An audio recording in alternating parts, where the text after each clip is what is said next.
Selamat malam Bang Jamin, Mas Mardi dan Selamat Bang Kozi. malam. Malam. Malam, Mbak. Saya langsung ke Bang Kozi ya. Bang Kozi, Baik. ini masih berlangsung? Mas Roy masih di sana? Sesi yang gelar perkara kedua khusus? itu masih berlangsung, tapi hari ini isoma. Begitu, Saat ini lagi isoma ya, dan nanti langsung dilanjutkan lagi? dilanjutkan lagi. Oke, jadi bukti substantif apa yang dibawa dalam gelar perkara khusus ini? Hasilnya apa? Ya, bismillahirrahmanirrahim. Yang jelas kami bersyukur bahwa ternyata institusi kepolisian tidak taklid buta pada keinginan saudara Joko Widodo yang membangun narasi seolah-olah yang berwenang untuk menunjukkan ijazah itu hanya di forum pengadilan. Bahkan terakhir ya dialog dengan Kompas TV pun sempat lagi menegaskan bahwa forum yang tepat itu hanya di persidangan begitu. Tapi tadi setelah kami berusaha berikhtiar, pertama berikhtiar melakukan gelar perkara khusus dan permohonan kami 2 kali di 21 Juli 2025, kemudian surat yang kedua di 20 November 2025, akhirnya hari ini kemudian gelar itu dipenuhi. Dan yang paling substantif dari proses hari ini ya menurut kami amazing gitu ya. Ya ini akhirnya penyidik melalui Direktur Tindak Pidana Umum yang menggunakan prolog yang begitu luar biasa berat untuk akhirnya mengambil keputusan membuka segel barang bukti dan kemudian akhirnya menunjukkan ijazah Jokowi. Ditunjukkan langsung ke Ditunjukkan kepada Bang Kozi? 3 tersangka dan para penasihat hukum yang ada di sana. 3 tersangka yang digelar perkara khusus untuk sesi pertama tadi ada Bu Kurnia Triroyani, Oke. ada Rizal Fadila. Artinya dan sudah ditunjukkan, sudah cukup puas dong? Kan sudah ditunjukkan. yang ditunjukkan itu hanya mengkonfirmasi bahwa ijazah itu iya benar disita oleh penyidik. Bukan berarti kesimpulan ijazah itu asli. Mengenai asli atau tidaknya itu hal yang kedua. Dan justru kami melihat bahwa ijazah yang tadi ditunjukkan itu adalah tidak lain adalah ijazah yang selama ini sudah beredar dan diteliti oleh klien kami Rosuryo dan Rizmon Sianipar. Ya ini ijazah dengan tulisan UGM dengan jenis bentuk tertentu. Yang paling utama, ciri fisik yang paling utama adalah adanya foto seorang laki-laki berkacamata. Jadi artinya selama ini yang ditunda-tunda atau tidak kunjung ditunjukkan, entah faktanya adalah sama seperti yang pernah diupload oleh Dian Sandi. Bedanya Dian Sandi akhirnya kemudian menyangkal itu dari saudara Joko Widodo. Kalau hari ini tadi kami melihat langsung dan resmi itu dari sitaan. Jadi tidak ada lagi dalil. Jadi diperlihatkan hanya untuk memastikan bahwa betul loh penyidik sudah menyita Barang bukti. Oke, tapi juga belum dipastikan bahwa itu asli atau tidak. Oh ya, Menurut karena Anda? kalau kewenangan penyidik tidak sampai kepada menyimpulkan daripada bukti. Oke, Jadi kesimpulan kami itu kan nanti di persidangan. Kami tangkap. Saya ke Mas Mardi dulu. Mas Mardi, Anda menanggapinya seperti apa terkait gelar perkara khusus ini dan juga sudah ditunjukkan ke Roy CS dan juga kuasa hukumnya ijazah Pak Jokowi? Ya, sejak awal kan kita mengapresiasi ya apa yang dilakukan penyidik dalam hal ini rekan-rekan di Polda Metro Jaya yang selalu berupaya untuk mengakomodir apa yang diinginkan oleh kubu Rosuryo dan kawan-kawan ya. Misalnya mengajukan soal saksi meringankan, ahli meringankan, lalu sekarang gelar perkara khusus. Dan ini menunjukkan bahwa memang Polri profesional, itu satu. Yang kedua memang gelar perkara khusus ini itu tentu bukan menjadi ajang untuk membuktikan apakah itu asli atau tidak gitu, ataukah benar atau salah. Yang pasti ada majunya tadi bahwa dikasih tahu juga sama teman-teman Rosuryo dan kawan-kawan bahwa ijazahnya betul punya Pak Jokowi, sudah disita oleh Polda Metro Jaya sebagai bagian dari bukti-bukti. Nah, sejak awal kita sudah sampaikan, tinggal lagi nanti bagaimana kita mempertahankan argumentasi masing-masing dengan bukti-bukti yang kita miliki di peradilan nanti untuk mendengarkan apa dari hasil keputusan. Nah, nanti Polda. Saya ke Bang Jamin terlebih dahulu. Palu sama hakim, silakan. jangan juga membangun wacana-wacana yang lain lagi gitu. Oke, saya ke Bang Jamin. Bang Jamin, gelar perkara khusus ini arti pentingnya dalam kacamata hukum pidana seperti apa? Kekuatannya seperti apa untuk baik itu melanjutkan penyidikan atau mungkin justru menghentikan penyidikan? Ya, ini kan kalau gelar perkara khusus dalam Perkap Polri 6/2019 itu menyatakan kalau memang kalau ada hal-hal yang menurut pelapor atau juga menurut terlapor atau kuasa hukumnya ada kejanggalan-kejanggalan yang berdasarkan bukti yang dihadirkan tidak begitu cukup untuk bisa contohnya menetapkan tersangka. Padahal juga bisa dilakukan dengan pra-peradilan. Terkadang diakomodir, terkadang tidak diakomodir, ya. Jadi tidak ada suatu kewajiban kecuali kalau terkait gelar perkara khusus dalam hal ada kepentingan publik seperti ini, kepentingan publik yang cukup besar untuk mengungkap suatu kejadian yang menurut perhitungan itu sebenarnya polisi nggak profesional begitu. Nah, hingga terkait dengan alat bukti bisa dilihat bagaimana kinerja dari penyidik sehingga bisa menghasilkan suatu produk yang disebut contohnya penetapan tersangka, penyitaan dan lain segala macam. Nah, sekarang sudah jadi gelar perkara khusus itu bisa saja. Bang Jamin. Baik, kami coba memperbaiki. Begitu. Jadi sempat terpotong Bang Jamin, bagaimana? Ya. Sempat terpotong statement Anda?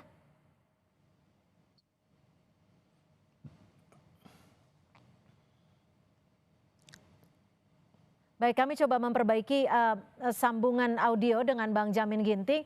Saya, Bang Jamin, sudah cukup jelas suara kami di studio? Ya. Silakan dilanjutkan. Jelas.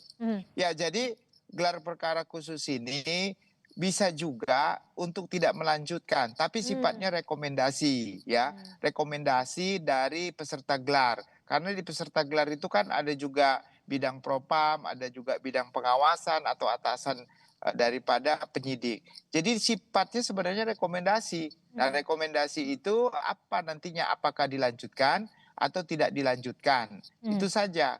Nah, kalau nanti pun ada rekomendasi tidak dilanjutkan, tapi tergantung kembali lagi kepada penyidik. Kalau penyidiknya tidak mau melaksanakan rekomendasi, ada juga seperti itu. Ada rekomendasi untuk tidak melanjutkan, tetapi juga dilanjutkan.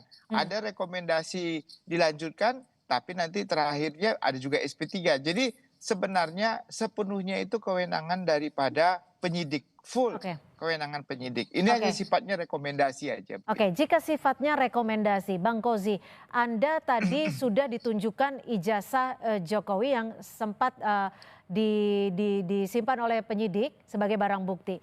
Selain itu, apakah betul dibawa juga ijazah pembanding? Ya, saya ingin tanggapi dulu dari Prof. Jamil. Jadi menarik tadi penyidik pun menyatakan demikian, mempertanyakan kenapa tidak mengambil sarana pra peradilan, kenapa harus mengambil sarana gelar perkara khusus.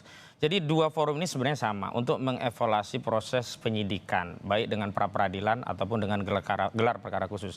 Bedanya kalau pra peradilan keputusan bersifat final and binding, harus dilaksanakan. Tetapi kalau dalam gelar perkara khusus hanya rekomendasi, bisa ditindaklanjuti, bisa juga diabaikan. Nah, tadi kami menjawab pertanyaan penyidik, kenapa kami tidak mengajukan pra peradilan, itu pun juga hak kami. Kami menyatakan setiap hak yang melekat pada warga negara, ya terserah warga negara itu mau mengambil atau tidak. Kenapa Anda pilih jalur tapi kenapa kami mengambil gelar perkara khusus dan tidak langsung mengambil pra peradilan? Agar kami bisa menguji apakah benar setelah ada proses reformasi internal Polri, masukan dari pihak-pihak yang memang melihat ada masalah dalam proses penyidikan itu bisa diterima oleh Polri dan kemudian melakukan perbaikan internal tanpa dipaksa oleh lembaga pra peradilan. Di antaranya misalnya dalam proses penetapan tersangka ada 8, salah satunya itu belum pernah sama sekali diperiksa sebagai tersangka.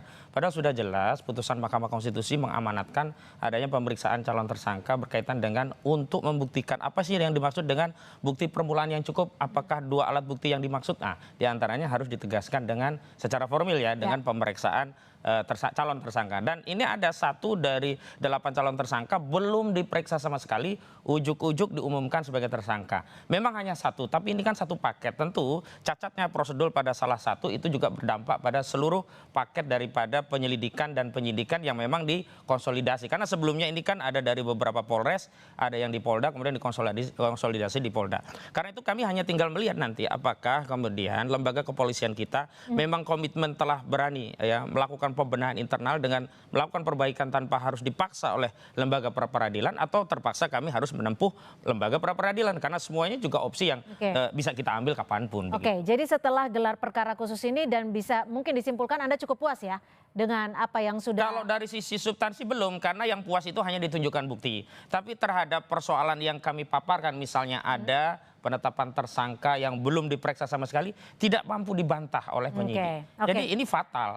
Langkah hukum selanjutnya apa yang akan dilakukan teman-teman? Tentu kami menghormati proses yang sedang bergulir di Polda Metro Jaya sebelum ada rekomendasi dan sikap apa yang diambil oleh penyidik. Karena paralel kami juga mengajukan permohonan pemeriksaan ahli yang meringankan juga saksi. Dan tadi kami juga sudah disonding akan segera dilakukan pemanggilan terhadap ahli dan saksi kami. Saya kira penyidik juga tidak hanya mendasarkan gelar perkara ya, tapi keseluruhannya nanti akan dipertimbangkan. Oke, Mas Mardi, kalau kita bicara soal tudingan ijazah palsu Jokowi ini kan sudah berlarut cukup lama. Dan menurut Anda ini benar-benar memang murni soal hukum, murni soal keinginan dari masyarakat publik seperti yang disampaikan oleh Roy Suryo CS, atau ini sebenarnya alat politik saja sih menurut Anda? Ya, kalau dengan kasat mata pun kan terlihat ya, pasti ada irisan politik ya.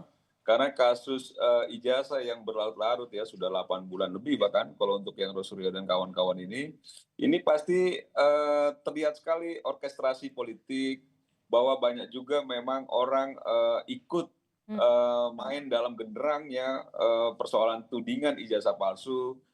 Berkali-kali juga kita sampaikan bahwa ini pasti ada irisan juga dengan orang-orang yang punya kepentingan besar terhadap kekuasaan dan lain sebagainya. Dan Pak Jokowi juga sudah sampaikan kemarin bahwa ada orang besar di balik soal tudingan ijazah palsu ini.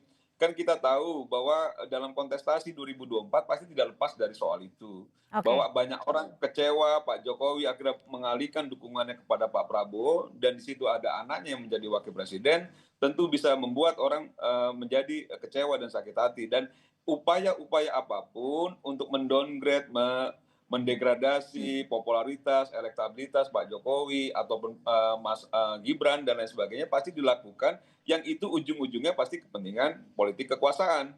Dan kalau memang itu dibantah boleh juga, tapi bahwa kita juga berpikir ke arah sana kan juga sah-sah saja ya. Apalagi dari kubunya Rosuryo dan kawan-kawan itu terlihat memang itu berupaya untuk mempertahankan energi yang panjang ini agar punya banyak waktu juga untuk menggerus popularitas dan lain sebagainya Pak Jokowi, nama baik Pak Jokowi dan lain sebagainya. Dan menurut saya ini sudah on the track ya dari segi hukum dan lain sebagainya. Mudah-mudahan memang jiwa besar juga Roy Suryo dan kawan-kawan ketika nanti memang dalam proses peradilan sudah ditentukan siapa yang bersalah dan hukumannya seperti apa. Jangan juga akhirnya memperpanjang narasi-narasi lain yang menurut saya itu tidak menguntungkan bagi publik sendiri gitu loh. Oke, Bang Jamin, jika Mas Mardi menyebutkan ya sebenarnya langkah hukumnya ini sudah on the track. Kalau Anda melihat ketika penyidik mempersilahkan Roy CS ini untuk melihat langsung ijazah Pak Jokowi, ini sudah sesuai dengan klausul hukum pidana,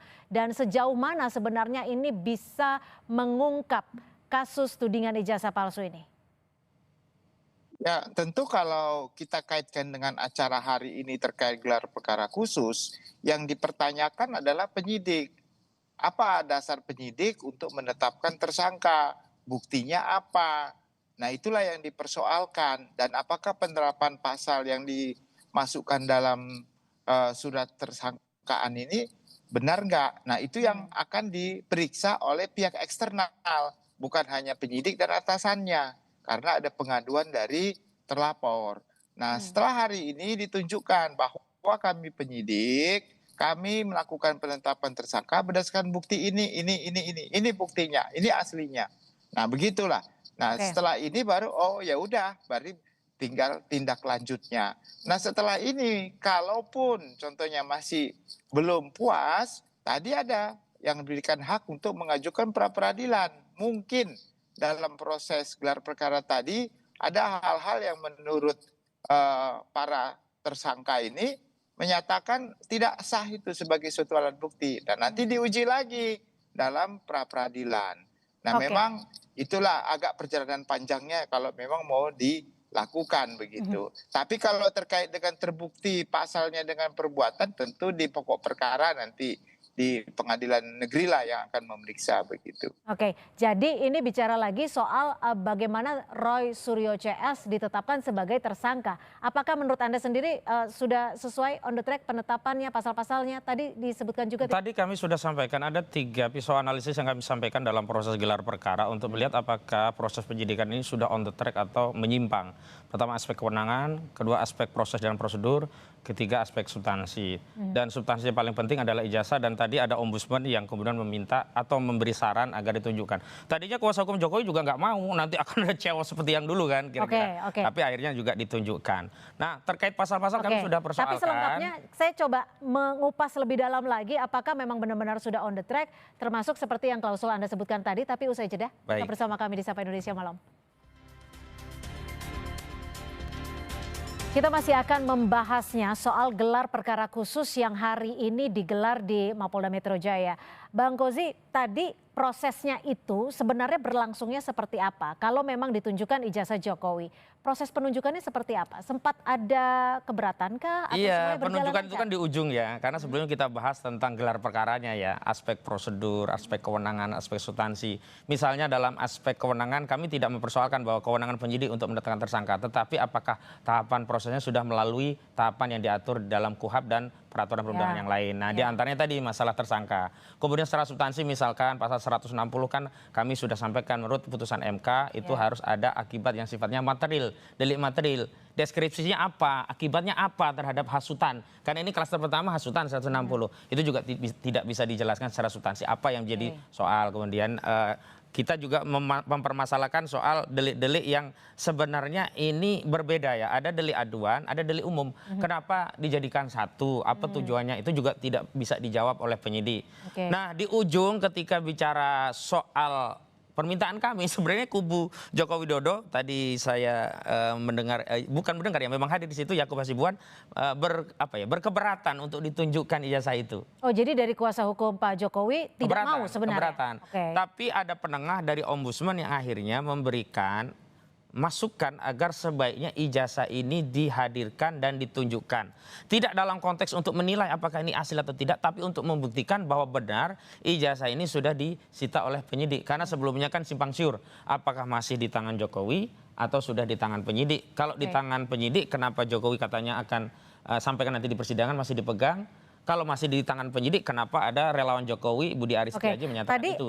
Ijazahnya Pak Jokowi itu, Anda tadi di awal sempat menyebutkan bahwa sama seperti yang beredar-beredar di media sosial. Persis seperti yang Dian Sandi itu. Nggak beda. Ini ijazahnya dilaminating kah? Nggak dalam dilaminating. kertas atau gimana? Kertas, tapi ditaruh di map besar itu, yang mapnya ada plastiknya, tempat-tempat ijazah. Yang dimasukin plastik itu ya? Itu, dan kita bisa melihat, hanya memang tidak boleh meraba tadi. Hanya boleh jadi jarak melihat. Anda melihat ke ijazah itu berapa jauh jaraknya?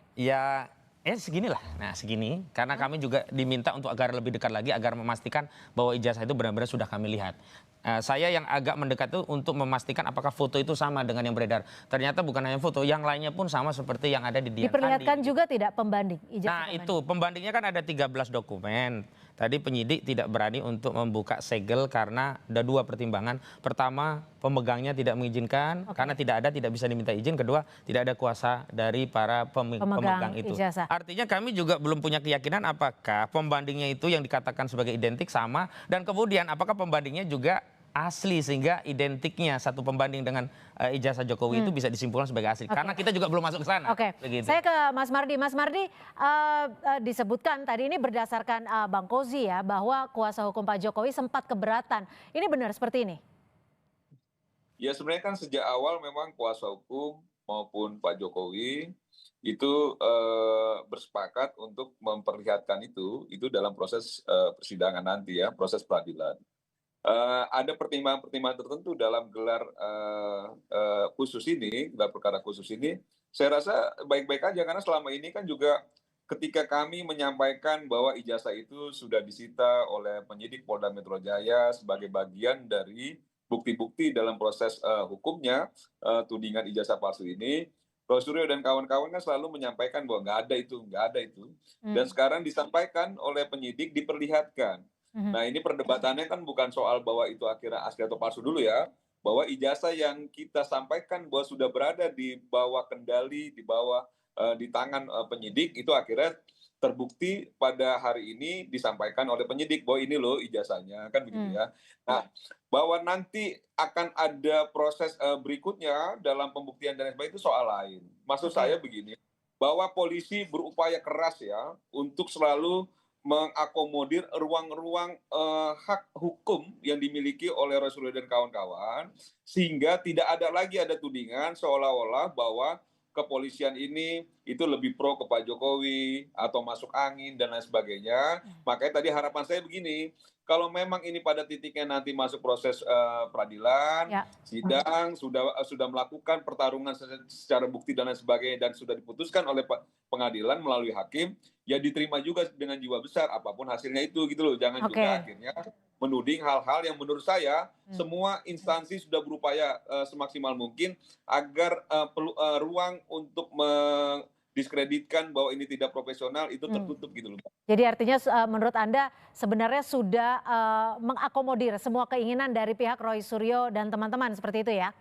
Oh iya, karena kan selama ini kan ada juga nada-nada yang seolah-olah bahwa ada keberpihakan ya. Saya lihat ini tidak ada keberpihakan polisi gitu ya, apalagi nanti di berikutnya kan ada juga pemeriksaan saksi dan ahli meringankan. Itu juga bagian dari mengakomodir kubu Roy Suryo dan kawan-kawan. Gitu. Dan kita hargai itu gitu loh, Mbak. Oke, Bang Jamin, ini kalau bicara kasus tudingan ijazah palsu Jokowi ini kan sudah bergulir cukup lama. Sebenarnya batasannya tuh sampai di mana sih usai gelar perkara khusus ini? Apakah akan ada langkah-langkah lain yang bisa dilakukan ataupun diajukan baik dari pihak Roy Suryo CS ataupun dari pihak Pak Jokowi ataupun seperti apa? Bang Jamin. Ya, tentu kalau dari halo? Ya, silakan. Kedengaran ya? Ya. Jadi kalau dari pihak Pak Jokowi tentu karena sudah menyerahkan seluruhnya kepada kepolisian, tentu kepolisian yang bertindak. Tapi kalau dari Pak Suryo CS ini, tentu tadi saya sudah katakan mereka bisa melakukan pra peradilan. Tidak sahnya penetapan tersangka. Tadi sudah disebutkan oleh kuasa hukumnya tersangka yang belum pernah diperiksa sebagai saksi. Nah, kalau dalam putusan MK 21 2014 itu dikatakan calon tersangka harus sudah pernah terlebih dahulu diperiksa sebagai saksi sebelum ditetapkan tersangka. Nah, itu ditetapkan sebagai tersangka.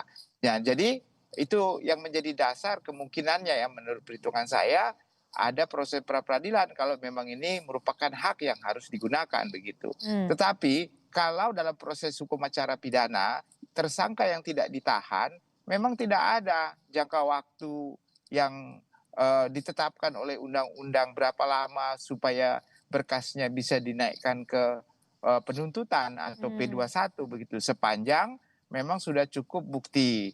Baru nanti disampaikan kepada kejaksaan. Itu pun kalau kejaksaan merasa sudah cukup, tapi kalau tidak cukup akan kembali lagi. Tapi pasca gelar perkara khusus ini, menurut Anda langkah hukum apa yang masih bisa dilakukan? Apakah langsung saja ke pengadilan atau bagaimana? Ya tentu yang disampaikan tadi, mereka dari pihak Pak Suryo tentu kemungkinannya ya nanti bisa ditanyakan sama lawyer. Apakah mereka akan mengajukan pra peradilan karena penetapan tersangkanya tidak sah karena kurang cukup dua alat bukti atau salah satunya tadi penetapan tersangka seseorang itu tidak didasarkan dari pemeriksaan saksi terlebih dahulu. Anda akan melakukan pra peradilan? Justru saya melihat tadi atensi dari proses gelar perkara penyidik menginsaf memang banyak celah-celah itu. Dan tentu saja bagi penyidik lebih baik melakukan evaluasi internal dengan menghentikan perkara oleh inisiatif penyidik berdasarkan rekomendasi gelar perkara khusus ketimbang dipaksa melalui lembaga pra peradilan. Jadi saya kira bukan hanya kami yang untuk dihimbau untuk menerima.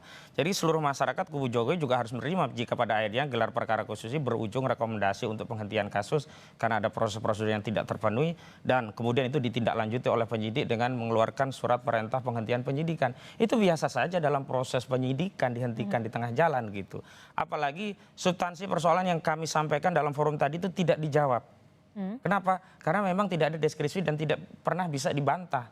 Nah, itulah yang kemudian kami melihat kami akan menguji dulu nanti apakah proses gelar perkara khusus ini bisa ya dijadikan saran evaluasi dan mengembalikan fungsi penyidikan dengan mengikuti prosedur yang sudah ditetapkan oleh peraturan perundang-undangan atau tetap dilabrak, tetapkan tersangka, lanjut saja, silakan kalian peradilan. Nah kalau demikian maka kami juga akan melakukan itu karena itu hak hukum. Bahwa hari ini kami masih menyimpan hak itu dan tidak melakukannya itu adalah kepentingan-kepentingan yang saya kira hari ini kami masih punya atau menaruh harapan kepada penyidik bisa melakukan koreksi internal. Dan yang paling penting ya untuk tuduhan politik dan sebagainya itu saya kira harusnya Jokowi lah yang menuduh yang membuktikan. Tadi saja ada orang yang tidak punya kepentingan dalam forum gelar perkara kami persoalkan Andi Azwan dari Jokowi Mania. Kenapa dia hadir di forum tadi? Tidak ada kepentingan, dia bukan prinsipal, dia bukan pengadu, dia bukan kuasa hukum. Lalu kami komplain dan diminta ya oleh forum melalui ketua lembaga tadi ya pra peradilan itu pimpinan gelar perkara untuk keluar dan keluar Andi Azwan. Makanya dalam konteks perkara ini kalau tidak punya kepentingan nggak usah terlalu jauh. Justru itu menguatkan ada ya kepentingan politik di balik pembelaan pada ijazah saudara Joko Widodo, padahal tidak ada kepentingannya secara hukum. Oke, baik. Kita masih menunggu kabar ya hasil dari gelar perkara. Dan malam ini masih lanjut sesi kedua Roy Suryo dan kawan-kawan. Oke, jadi bawa bukti lainnya ya, pembanding itu. Ya, dibawa bukti pembanding. Tapi apakah nanti akan dipetunjukkan atau tidak nanti kita Belum lihat tahu. ya. Oke, baik. Terima kasih Bang Kozinudin sudah berbagi perspektif di Sapa Indonesia Malam. Dan juga terima kasih Ketua Umum Rampai Nusantara Mas Mardiansyah Semar dan pengamat hukum pidana Bang Jamin Ginting. Terima kasih sudah berbagi perspektif di Sapa Indonesia Malam. Selamat malam. Terima kasih, Selamat malam.